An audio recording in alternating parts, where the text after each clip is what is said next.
లేకుంటే ఇప్పుడు last time కేసీఆర్వి అన్నారు కదా, 10 రోజులు రాకుంటే వేరే వాళ్ళని రెగ్యులర్ చేసి పడేస్తా అంటే వీళ్ళు అదే చేస్తారు.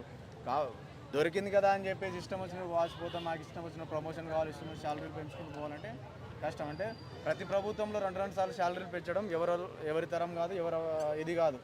స్టార్టింగ్ ఒకసారి, ఎండింగ్ ఒకసారి వాళ్ళు ఇష్యూ కావాలని చేస్తారు, ఏదో ప్రెజర్ తోటైనా చేస్తారని ఫీలింగ్లో వీళ్ళు ఒక పాయింట్ పట్టుకొని ప్రతి ఇయర్ చేయాలంటే జరగదు బ్రో.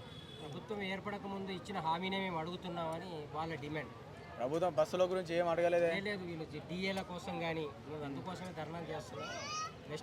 డిఏలు అన్నీ రిలీజ్ అవుతాయి బ్రో. గతంలో 2015 నుంచి డిఎల్ రాలే, మరి అప్పుడు ఎందుకు అడగలే గత ప్రభుత్వంలో? రేవంత్ రెడ్డి ఇచ్చిన హామీనే మేము అడుగుతున్నాం. మరి కేసీఆర్ గారు ఇచ్చినప్పుడు కేసీఆర్ గారిని ఎందుకు అడగలేదు ఈ హామీలు?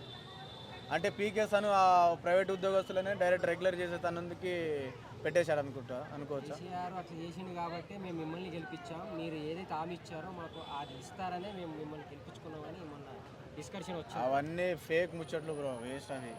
ఎవరికి అసలు వాళ్ళకు ఏదో ఒకటి ఇష్యూ క్రియేట్ చేసి డబ్బులు అంటే వాళ్ళు ఈ శాలరీస్ ఇంక్రీజ్ చేయడం అనే ప్లాన్లో ఉంటారు తప్ప, తెలంగాణలో ముఖ్యమంత్రి రేవంత్ రెడ్డి గారి పరిపాలన చాలా బ్రహ్మాండంగా ఉంది.